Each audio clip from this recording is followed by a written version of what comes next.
Israel और Palestine, ये दो शब्द सिर्फ देशों के नाम नहीं है। ये लगभग 100 साल के संघर्ष, दर्द और सवालों की कहानी है। हर बार जब न्यूज आती है, हम सिर्फ इतना सुनते हैं, तनाव बढ़ गया, हमला हुआ, जवाबी कार्रवाई। लेकिन असली सच हेडलाइंस के पीछे छुपा होता है। आज की इस डॉक्यूमेंट्री में हम बिना भावनाओं के सिर्फ तथ्य और इतिहास के आधार पर समझेंगे ये संघर्ष शुरू कैसे हुआ, दोनों पक्ष क्या चाहते हैं और आज दुनिया के लिए ये मुद्दा इतना जरूरी क्यों है। इस कॉन्फ्लिक्ट की शुरुआत होती है फर्स्ट वर्ल्ड वॉर के बाद। उस समय पैलेस्टाइन पर ब्रिटिश एम्पायर का कंट्रोल था। यूरोप में यहूदी समुदाय पर अत्याचार बढ़ रहा था, जिसके बाद एक विचार उभरा, ज़ायनिज़्म, जिसका मतलब था यहूदियों के लिए एक अलग राष्ट्र। पैलेस्टाइन की जमीन पर पहले से अरब लोग रह रहे थे।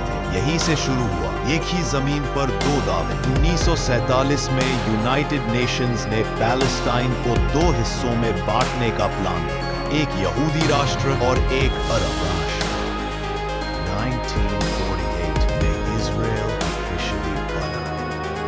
इजराइल के लिए ये एक नई शुरुआत थी, लेकिन पैलेस्टाइन के लिए ये अपनी जमीन और पहचान खो देने जैसा था। इसी के बाद अरब इजराइल युद्ध हुआ और कॉन्फ्लिक्ट और गहरा हो गया। 1948 के बाद लाखों पैलेस्टाइन लोग अपना घर छोड़ने पर मजबूर हुए।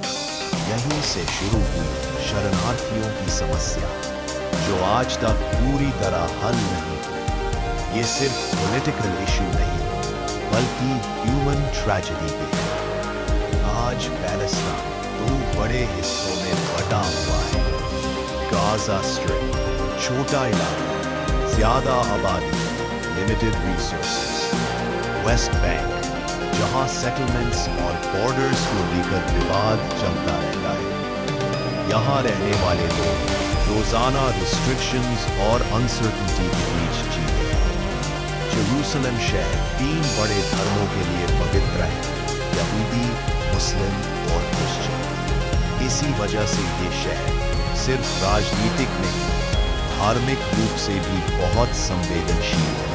जेरूसलम पर अधिकार का मुद्दा इस कॉन्फ्लिक्ट को और भी कठिन बना देता है। इस संघर्ष का सबसे और सच हिंसा का न खत्म होने वाला चक्र, एक पक्ष का कदम, दूसरे पक्ष की प्रतिक्रिया और फिर जवाब। इस बीच सबसे ज्यादा प्रभाव पड़ता है आम नागरिकों पर। हिस्ट्री बताती है युद्ध से जीत मिल सकती है, लेकिन शांति नहीं। इजराइल पैलेस्टाइन संघर्ष सिर्फ दो लोगों का मामला नहीं, इसमें शामिल है अमेरिका, मिडिल ईस्ट के देश और यूनाइटेड नेशंस जैसे संगठन। हर देश के अपने स्ट्रेटेजिक इंटरेस्ट्स हैं। इसी वजह से सलूशन आज तक उलझा हुआ है। आज के समय में मीडिया और सोशल मीडिया जानकारी का सबसे तेज जरिया है, लेकिन तेज होने का मतलब हमेशा सही होना नहीं होता। अधूरी जानकारी लोगों के दिमाग में एक गलत तस्वीर बना सकती है। इसलिए जरूरी है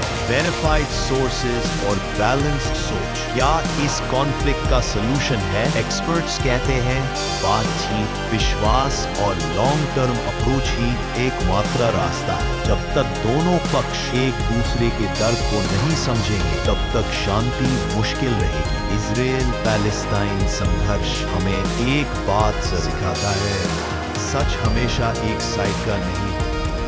सच को समझने के लिए हमें पूरी कहानी देखनी पड़ती है। मैं हूं दिनेश कुमार और आप देख रहे हो पीके सर्च फॉर ट्रूथ। यहाँ हम सवाल पूछते हैं, क्योंकि सवाल पूछना ही सच की शुरुआत होती है।